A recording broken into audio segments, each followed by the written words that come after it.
Hello students, हम उत्तराखंड एक समग्र अध्ययन को स्टडी कर रहे थे और अपने प्रीवियस लेक्चर में हमने उत्तराखंड की मृदा के प्रकार और उत्तराखंड के भूवर्गीकरण व बंदोबस्त के बारे में स्टडी किया था। स्टूडेंट, आज हम पढ़ेंगे उत्तराखंड की सिंचाई पद्धति के बारे में। स्टूडेंट, उत्तराखंड की सिंचाई के बारे में पहला पॉइंट दिया गया है, उत्तराखंड राज्य में सकल सिंचित क्षेत्र 2017-18 के अनुसार है 5,42,866 हेक्टेयर, यानी 5,42,866 हेक्टेयर का जो एरिया है वो उत्तराखंड राज्य में सकल सिंचित क्षेत्र है।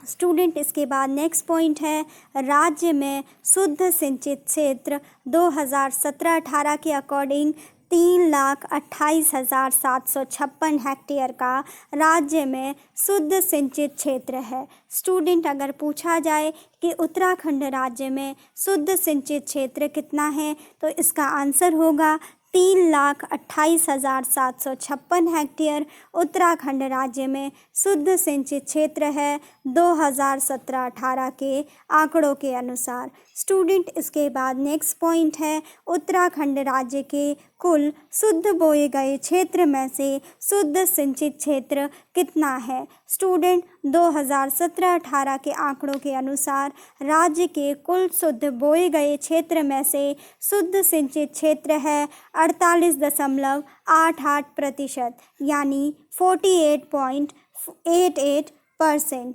इसके बाद नेक्स्ट पॉइंट है, उत्तराखंड राज्य के मैदानी व पर्वतीय क्षेत्रों में सिंचित क्षेत्रफल पूछा गया है।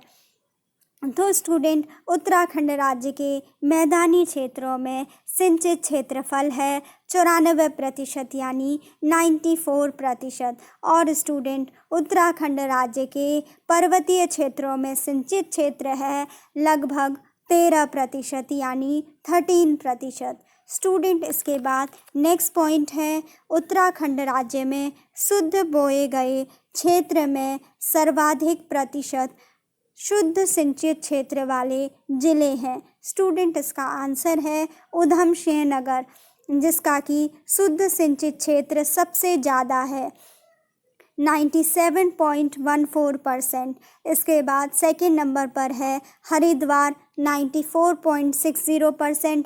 इसके बाद थर्ड नंबर पर आता है नैनीताल, जिसमें कि जो शुद्ध बोए गए क्षेत्र में से जो शुद्ध सिंचित क्षेत्र है वो है 59.47%। स्टूडेंट, इसके बाद नेक्स्ट पॉइंट है, शुद्ध बोए गए क्षेत्र में सबसे कम प्रतिशत वाले शुद्ध सिंचित क्षेत्र वाले जिले। स्टूडेंट, इसमें जो उत्तराखंड में शुद्ध बोए गए क्षेत्र में से सबसे कम प्रतिशत शुद्ध सिंचित क्षेत्र में आता है क्षेत्र वाला जिला है चमोली जिला, जिसमें कि 4.46% सबसे कम शुद्ध सिंचित क्षेत्र वाला जिला है। इसके बाद सेकंड नंबर में आता है अल्मोड़ा, जिसमें कि 7.37% शुद्ध सिंचित क्षेत्र, वहाँ पर शुद्ध बोए गए क्षेत्र में से इतना क्षेत्र शुद्ध सिंचित क्षेत्र के रूप में है। फिर आता है चंपावत, जहाँ पर 9.34% जो शुद्ध बोए गए क्षेत्र में से जो शुद्ध सिंचित क्षेत्र है वो है 9.34%। स्टूडेंट, इसके बाद नेक्स्ट पॉइंट है, उत्तराखंड राज्य के कुल शुद्ध सिंचित क्षेत्र में से 2017-18 के आंकड़ों के अनुसार जो नलकूप से जो सिंचाई की जाती है वो है 56.76%। और स्टूडेंट, जो नहर से सिंचाई की जाती है उत्तराखंड राज्य में वो है 22.838%, यानी 22.838% जो सिंचाई की जाती है वो नहर से की जाती है। इसके बाद जो 14.27% की जो सिंचाई है वो कुएं से की जाती है। और स्टूडेंट, उत्तराखंड में तालाब से 0%, यानी तालाब से किसी भी प्रकार की सिंचाई नहीं की जाती है। स्टूडेंट, इसके बाद 6.5% अन्य साधनों से उत्तराखंड में सिंचाई की जाती है। लेकिन अगर देखा जाए तो सबसे ज़्यादा परसेंटेज है नलकूप से सिंचाई का। उत्तराखंड में सबसे ज़्यादा कुल शुद्ध सिंचित क्षेत्र में जो सिंचाई की जाती है वो नलकूप से की जाती है। लगभग 56.76% में नलकूप से उत्तराखंड में सिंचाई की जाती है। इसके बाद सेकंड नंबर पर आती हैं नहरें। नहरों से 838% सिंचाई की जाती है। उसके बाद थर्ड नंबर पर आते हैं कुएं, और कुओं से 14.27% क्षेत्र में सिंचाई की जाती है और 6.5% अन्य साधनों से उत्तराखंड में सिंचाई की जाती है। स्टूडेंट, इसके बाद नेक्स्ट पॉइंट है उत्तराखंड राज्य की कुल नलकूप सिंचित भूमि में सर्वाधिक नलकूप सिंचित भूमि वाले 4 जिले क्षेत्रफल के घटते क्रम में हैं ऊधम सिंह नगर, हरिद्वार, नैनीताल व देहरादून। स्टूडेंट, इसमें कहा गया है कि जो राज्य की कुल नलकूप सिंचित भूमि है उसमें सर्वाधिक नलकूप सिंचित भूमि वाले 4 जिले हैं घटते क्रम में। सबसे ज़्यादा जो नलकूप से सिंचाई होती है वो ऊधम सिंह नगर में होती है, फिर हरिद्वार में होती है, फिर नैनीताल में होती है और फिर देहरादून डिस्ट्रिक्ट में नलकूप से सिंचाई की जाती है।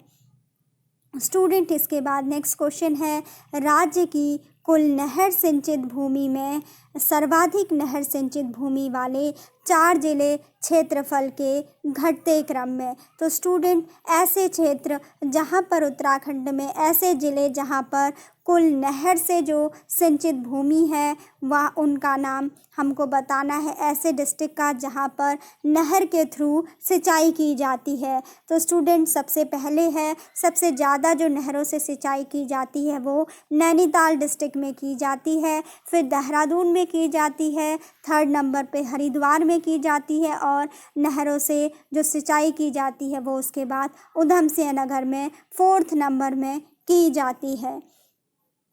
नेक्स्ट पॉइंट है कार्यरत राजकीय नलकूप 2017-18 के आंकड़ों के अनुसार जो राजकीय नलकूप हैं जो कार्यरत हैं वो हैं 1644, यानी 1644 1644 ऐसे नलकूप हैं जो कि राजकीय नलकूप हैं और कार्यरत हैं। स्टूडेंट, इसके बाद नेक्स्ट पॉइंट है उत्तराखंड में नहरों की लंबाई कितनी है। तो स्टूडेंट, 2017-18 के आंकड़ों के अनुसार उत्तराखंड में नहरों की लंबाई है 12,290.142 किलोमीटर, यानी 12,290.142 किलोमीटर उत्तराखंड में कुल नहरों की लंबाई है।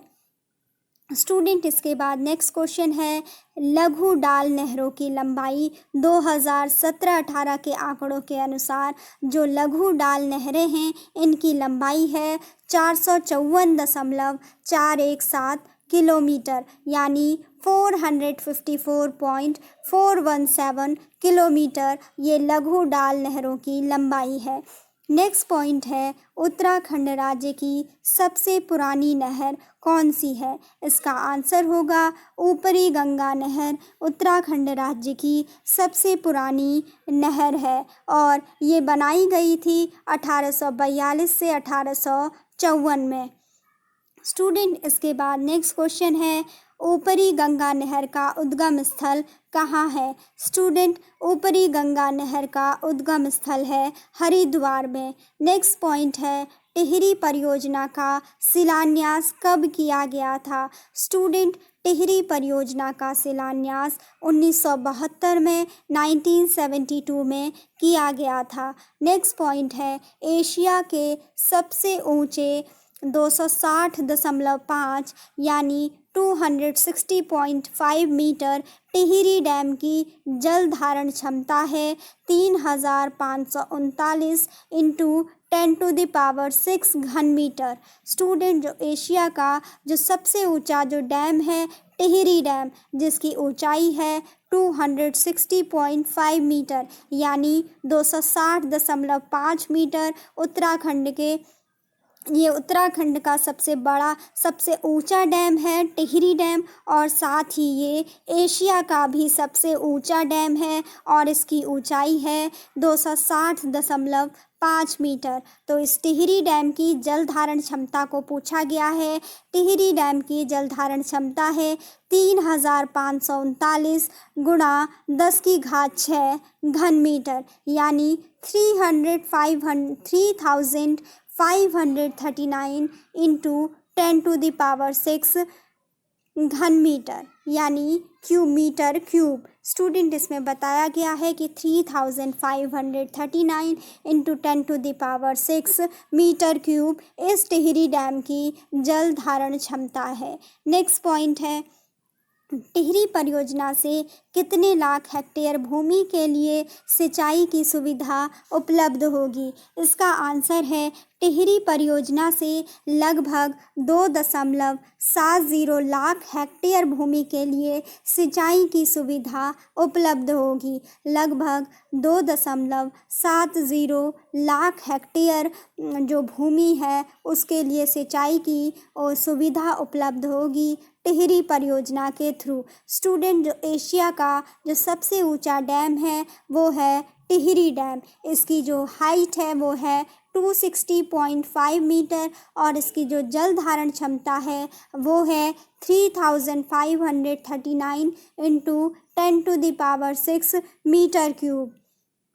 स्टूडेंट, इसके बाद नेक्स्ट पॉइंट है इसमें जो कि सिंचाई से ही रिलेटेड दिए गए हैं। इसमें पूछा गया है कि टिहरी परियोजना को क्या संज्ञा दी गई है? स्टूडेंट, इसका आंसर है, टिहरी परियोजना को राष्ट्रगांव की संज्ञा दी गई है। स्टूडेंट, नेक्स्ट पॉइंट है, शारदा नहर बनबसा से निकली है। इसका निर्माण 1928 में कराया गया था और इससे सिंचाई की जाती है चंपावत, उधम सिंह नगर, बागेश्वर आदि जिलों में। इसके बाद नेक्स्ट पॉइंट है इसमें कि जो नानक सागर बांध है नैनीताल तथा उधम सिंह नगर की सीमा पर स्थित है और इस नानक सागर बांध का निर्माण किया गया था नंधौर नदी पर। इस पॉइंट को ध्यान रखिएगा कि जो नानक सागर बांध है नैनीताल तथा उधम सिंह नगर की सीमा पर स्थित है और इस नानक सागर बांध का निर्माण किया गया है नंधौर नदी पर। स्टूडेंट, इसके बाद नेक्स्ट पॉइंट है और जो आज के इस लेक्चर का लास्ट पॉइंट भी हम रखेंगे कि चाल खाल योजना संबंधित है। जो चाल खाल योजना है वो जल स्तर सुधार से संबंधित है। स्टूडेंट, ऐसे क्वेश्चन कई बार एग्जाम में पूछ लिए जाते हैं कि चाल खाल योजना किससे संबंधित है? चाल खाल योजना उत्तराखंड में जल स्तर सुधार से संबंधित है। और स्टूडेंट, जो नानक सागर बांध है वो नैनीताल तथा उधम सिंह नगर की सीमा पर स्थित है और जो नानक सागर बांध है इसका निर्माण नंधौर नदी पर किया गया है। स्टूडेंट, जो शारदा नहर है वो बनबसा से निकलती है और शारदा नहर का निर्माण 1928 में कराया गया था और शारदा नहर से सिंचाई की जाती है चंपावत डिस्ट्रिक्ट में, उधम सिंह नगर में, बागेश्वर आदि ज़िलों में। जो शारदा नहर है वो बनबसा से निकली है और इसका निर्माण 1928 में कराया गया था और इससे चंपावत, उधम सिंह नगर और बागेश्वर आदि जिलों में सिंचाई की जाती है। स्टूडेंट, जो टिहरी परियोजना है उसको राष्ट्रगांव की संज्ञा दी गई है। तो स्टूडेंट, आज का लेक्चर यहीं पे रखते हैं और आज हमने उत्तराखंड की सिंचाई पद्धति के बारे में पढ़ा कि किस प्रकार से उत्तराखंड में नलकूपों के द्वारा, नहरों के द्वारा, कुओं के द्वारा और जो अन्य साधन हैं उनके द्वारा किस तरीके से सिंचाई की जाती है।